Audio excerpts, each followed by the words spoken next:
Hello, this is Lisa Christensen, and today is Friday, January the 13th of 2017. Oh, yay.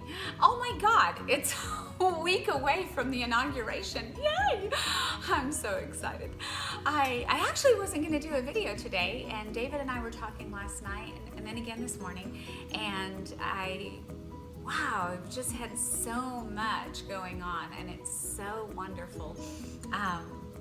And this video, what motivated me to do this video is it's really all about your dreams. If your dreams aren't so big that they're outrageous, if they're not so huge that people think you're crazy, if they're not so wow, if they don't scare you, then they're just not big enough. I say this because, you know, for me, I am absolutely living my dream. Absolutely living my dream. I really do. I told David last night that if somebody told me that I would be here where I am right now in life when I was a kid, I would have never seen this coming. I can say that because, you know, I've been talking to a lot of different people, and it's just been bringing back a lot of great memories. And for those of you who don't know, I think some of you may know, most of you probably don't. I grew up on dirt floors, and that's a beautiful thing, by the way. It's not a bad thing. And our upgrade house, it was old, but new to us, but it was old, and it had the wood floors, you know, not the fancy, expensive nude floors. These were they're like 2x4s. And so as the weather would get hot and cold, you know, the wood, it expands and contracts. And then over time, it ends up with these gaps. And so you can actually, like, you know, drop breadcrumbs down them and stuff like that. And oh my God, when I was a kid, I used to love to do that. I got in so much trouble, in a good way though. I used to love to lay on the floor, and I would just drop the breadcrumbs down because the chickens were so fun. I love chickens. They would fight over who got to get to the chicken. And I don't mean fight like literally. I mean, they would all like scurry. And it's like they would be bumping each other out of the way. And it was so amazing. It was such a beautiful, beautiful time. And, you know, it's just, it was great. And I just wouldn't have seen this coming. That's, I guess, where I'm going with that story. And I've got so much to be grateful for. And I always say that it's when you stop being grateful that God takes away the blessing. And I am committed to living in gratitude. And I am so excited and with great humility, with such a tremendous amount of humility. I am so honored to be going to the inauguration and to be going to the inaugural ball at the MGM Grand Casino National Harbor. Yay! And I'm just excited. And so David and I were talking about this, and I told him, I said, you know, this is just amazing. I mean, who would have thought that this would end up being where I'm at? Because, and who would have, you know, God puts you right where He wants you at the right time. And I'm going to tell you why. And this goes back to the dreams, okay? So I'm still pinching myself going, wow, really? Because, again, I mean, I grew up with, I mean, we didn't have, what my dad hunted was, that's what we had for dinner. I mean, he still doesn't speak English. And so whatever he hunted, that's what we had for dinner. And so this is just amazing. And I know that I keep going there because when you see where I'm headed with this, you'll know why I went there.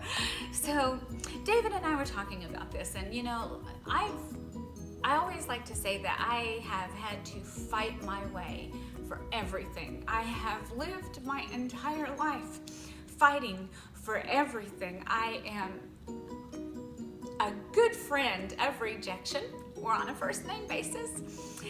And I always say that I'm a fighter because I had to fight for everything that I had. My mother attempted to abort me 3 times, so I had to fight my way. Even just to get into this world, I had to fight not once, not twice, but 3 times she tried to do that. And it was my dad who saved me. And so it's just an honor to wake up in the morning. And I know that for some people, you know, they scream and fuss about their taco at Taco Bell not being right. And your greatest problem is someone else's hugest blessing. And I think the sooner we realize that, the sooner God will start showering us with gifts of opportunities and greatness. And, you know, and I'm so grateful for my dad because he's always believed in me, even when my dreams seemed really crazy. He's always been there to support those dreams. And not once has he ever said, "That's ridiculous," or "You're living in a dream, you need to get real." He's never said anything like that, not even close to anything like that. He supports me every step of the way, no matter what it is. And I love that. I am so grateful for that. And I really believe that part of that is because of the fact that he doesn't speak English. He doesn't have it. He lives very primitive. We still don't have running water in Tahlequah. I mean, when I say we, meaning at my dad's house, he has running water now, but when we were growing up, we didn't have any running water. We didn't have any central heater air. We didn't have anything. I used to be the one who was selected to go outside and pump the water and bring it in, and we went to the Barren Fork Creek to take our bath, and to me as a kid, all I saw that is, yay, we get to go swimming. But he does still live very primitive, even though, yes, he does have running water. He still lives very primitive. He doesn't, you know, there's not a whole lot of modern conveniences that he has, and he doesn't want them, and that's okay. And I owe a debt of gratitude to David too. And I think anybody who knows me knows that I lose track of years, so I couldn't tell you what year it was. But I can guess that it was around somewhere between 2004, 2006, something like that. I decided to get involved in a multi-level marketing company. And I've had a lot of blessings along the way in between there. I mean, it's kind of funny because I used to call it tied in, tied out. I mean, I've, done, things along the way. Did a piece in Where the Red Fern Grows, did a piece in Can't Buy Me Love, did a piece in, it can be Googled. I don't remember everything. I'm not gonna sit here and go down the laundry list of like, this is what I've done, because that's not what this is about. What this is really about is the multi-level marketing. I was on a tied out is what I call it. And on the tied out, I wanted to own my own business in this multi-level marketing company. That's how they say it, right? I want to make sure that I'm saying it right. And it was $100 and like 40 something cents. I don't know the exact change, but it was $100 though. And I didn't have the money, and David did, and I borrowed it from him. And David was staying with me at the time. I was renting a house in Lawton, Oklahoma, and so he probably against his better judgment, he lent me the money to do this. And in this multi-level company, they have something called an I story. And if any of you have ever been in any kind of multi-level marketing company, you know what an I story is. It's the here's where I was, here's where I'm at, here's where I'm gonna be. And on the here's where I'm gonna be, you write it like, you write it as if it's present tense, and then you give it a deadline. And I'm gonna read that to you. So I still have it. I saved it. And the reason I'm going to read it to you, in this I story, I only knew who Donald Trump was. I'd never met him. I don't even know that I had a full grip on exactly who he was. I just knew that everybody knew him, and he was a really great businessman. That's kind of the extent of my knowledge base. That's pretty much where it was at. But I knew that if all I knew was that he was just a great businessman, then he must be really good at business if I know who he is, because I don't watch television and I'm clueless as to who people are. So if I know who he is, he's got to be one really darn good businessman. And so this is what I wrote in my iStory. I made sure that I had my glasses prepared for this one. Okay, so here we go. Oh my gosh, my eyes are watery. That's not good. Okay, so this is how I wrote my iStory for the multi-level company. I am a multi-million-dollar national sales director with multi-million-dollar directors in my national area.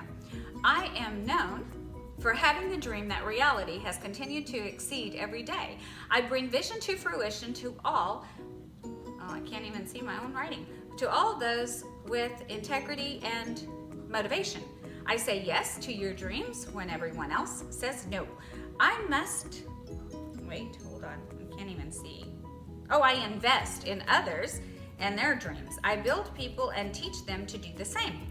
I invest in properties and rentals all throughout the country, including Hawaii, where I also own a winter home. I am successful. I am so excited, so grateful, because within 5 years, I will meet and take a picture with Donald Trump. I will get an autograph and a testimonial, because I am a child of God. And that's my little vision statement. And I also had a vision board. I wish I still had the vision board, because it was so well done. I mean, it was just, I went really just off the charts decorating it up and just, putting all kinds of little crafts on it. It was really nice. Anyway, I wrote this and I beat my timeline. I did it in 4 years. I received an email,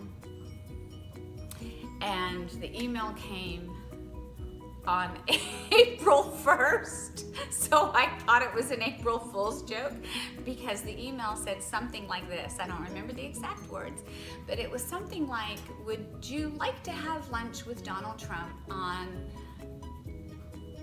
April the 15th? Or something like that. It was the subject line. And I looked at it and I thought, that's good. They did a really good one. And so I kind of scrolled past it and really didn't pay it much attention. And I also received it late, because I had so many emails. I hadn't cleaned out my inbox, and I didn't see it until we were literally down to the wire. And I ended up seeing a phone number on there, and I called the young lady who sent me the email. Her name is Melissa. Hi, Melissa.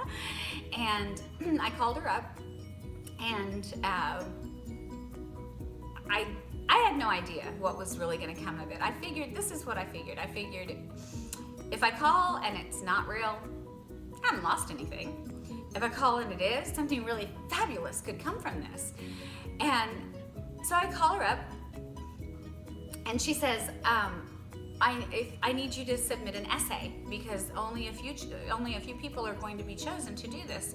So I need you to fill out this essay.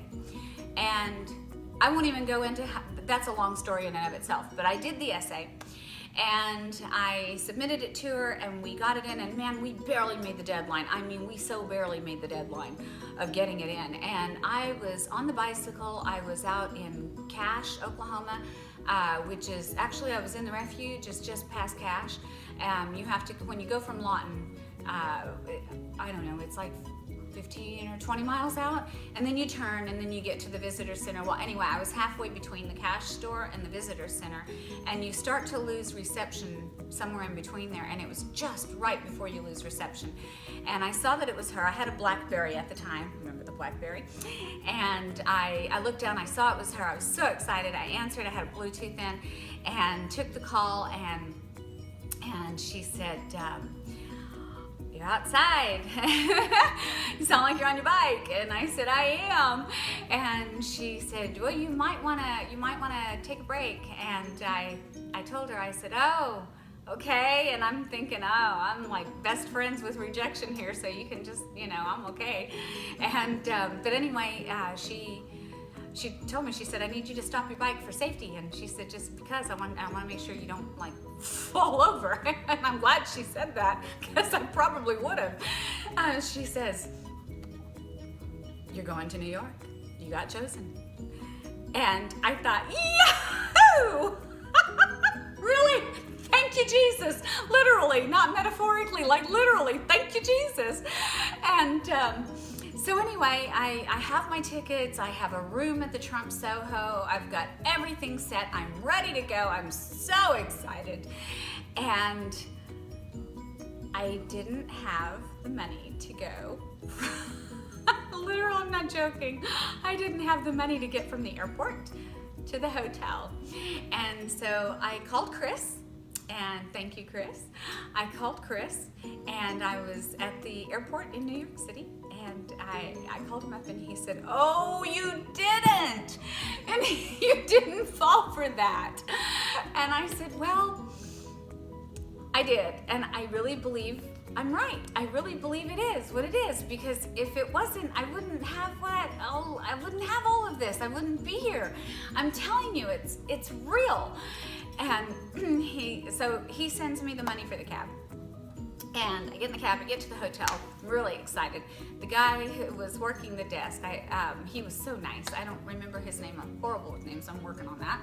And but the gentleman working at the desk, I told him, I said, wow, I'm really excited. And he was really nice. He said, oh, we've been expecting you. And, I hope your room is, great. And, all the nice things that they say. And I said, I've got a question. And he said, okay. And he said, shoot. And I said, I really want, how is the best way to get a picture and an autograph with Donald Trump, because I really want that. And that's kind of my outcome. When I got on the plane, I decided that my outcome was to get a picture, a testimonial, and an autograph, of course. And any one of those I would settle for. I don't even have to have all of them. And he said, you want to know a secret? And I said, yes. And he said, just ask him, because he's really nice and he's very generous with his time. He will absolutely help you. He'll help you out with that. And I said, okay. And he was so super sweet. And so I get in my room. I couldn't go to sleep. I was pretty much up all night. I was so excited. And, oh wait, by the way, if you have not been to the Trump Soho, that really seriously needs to be on your list of things to do, because it is the best. It is truly the best. It's amazing. And so, and I mean, I have stayed in some really remarkable, fantastic 5-star hotels. This is like off the charts. I mean, it is decorated like, it's just beautiful. And everybody is so wonderful. I mean, they're so kind and so accommodating. Anyway, so I go to the thing the next day. There's like 30 of us there, right? And I made friends with a couple of the girls that were there, and then I made friends with one of the photographers, and she was kind of like the official photographer. And so I kind of made friends with her, and then he speaks, and after the whole thing was over, everybody starts swarming him. Of course, why not, right? Everybody wants an autograph. Everybody wants a picture. Everybody wants to meet him, right? I mean, everybody wants to at least shake his hand. And so they're all swarming him, and his back is facing me. He's getting ready to walk away, and I tap him on the shoulder. He's taller than me. Oh, then again, that's not hard to do. I'm only 5'2". And so his back is towards me, and I tap him on the shoulder, and he's very nice. He turns around, and I had my journal with me, and I still have that journal, by the way. So I tap him on the shoulder, and I said, I would love to get a picture with you, please. And if you would be willing to, I would like to ask you just one quality question. And I would just really appreciate an autograph. And testimonial wouldn't be bad, but I'm happy with any of those. I'm okay with any of that. Doesn't even have to be all of that. And so he was smiling, and he was generous with his time, and he was so kind, and not at all what, like, the stories I had heard, you know, the crazy stories that you hear of how, you know, like the whole you're fired, you know. And so I was kind of a little bit scared, and but at the same time, apparently I wasn't. I didn't have enough fear, because I always say that I don't have, it's like I don't have the good sense that the good Lord gave me to be afraid of much of anything, and so apparently that took over. And so he of course accommodated me. He didn't just take one picture. I mean, he accommodated me enough to take several pictures with me. He made lots of time. He answered my question. He gave me my autograph. He gave me the permission to use it. He gave me my testimonial. Everything he gave me so much more than I asked for. And, you know, it's kind of crazy, because that was in 2010, okay? And so in 2010, all the way through today, I have admired his humility, his integrity, and his generosity. Oh, and you know, I've got to point this out. You know, it's so funny, because I hear all these crazy stories. Let me tell you something that I personally witnessed, okay? I saw him grab Starbucks for workers that were not even working on his property, okay? And I thought that was just amazing. He was so kind and generous to the people of New York that I saw him give money to a homeless person. I witnessed this with my own two eyes. And so I am telling you, this man is generous in more ways than just with his time, okay? And David last year told me, he's running for president. And I don't keep up on politics. I'm ashamed to say that I've never really, except for when Ronald Reagan was running for president. I did pay attention then. That's the last time I paid attention. Anyway, David said, he's running for president. And I said, really? And I thought he was kidding. And he said, yeah. And he said, I'll show you. And so he shows me, and I'm all excited. And at first, it was a very, very, very selfish reason. Very selfish reason. I said, oh my gosh, I hope he wins, because then I won't just have a picture and an autograph and a testimonial from Donald Trump, the great businessman, the billionaire superhero of businessmen. I will actually have pictures and an autograph and a testimonial from the President of the United States of America. Woohoo! And, well, anyway, so then I really actually got interested. And so I actually have to say thank you to Donald Trump, because I've never followed policies or any of that. And really following this election, because of my support for him, has really introduced me to a whole new arena that I was unfamiliar with. I'm definitely in uncharted waters here. And I have to say that, you know, with the highest respect, I think that he is an amazing, amazing person. He is a remarkable businessman. And I think that he is going to be probably our single greatest president that we have ever had. And I know that there's a lot of you who don't think so, and that's okay. I mean, I think that difference of opinion is what makes America great. And I think that, you know, we can all come together, and if we can just unite together, I guess what I'm saying is just give him a chance. I mean, at least give him a chance. You just please give him a chance, because I promise you, this man is really going to make America great again. This man is really going to make America a place that we can be proud of again. He is going to make it a place that we feel safe again.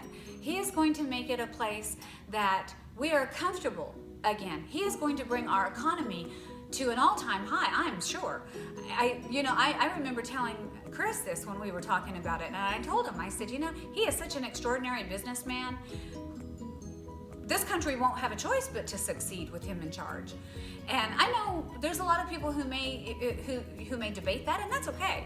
Again, I can appreciate a difference of opinion. I just think that we can agree to disagree, and I guess ultimately, to bring the story home, when I was saying that this is all about dreams, I'm just a little girl from Tahlequah, a child of God who had a dream, and it came true. And I am so grateful to everyone who has supported me on this journey. it's been a tough one because not a whole lot of people have. But I do thank each one of you that are connected with me on Facebook, Instagram, Twitter, LinkedIn, all of the social media networks. For all of you that are connected with me, that have supported me and loved me through this journey from the beginning, before everything started really growing, I am so grateful to you. I am really grateful to you. And above all, I am most grateful to God. And I am seriously humbled by God's amazing grace to choose to bless me with another day, with this life, and with each of you. And I really appreciate, for those of you that have stuck with me through this whole video, I know it was long, thank you so much. And I really want to take a minute, just a special moment, to also say thank you to Donald Trump. Because you have made this little girl's dreams come true when I didn't even know what they were. So, to Donald Trump,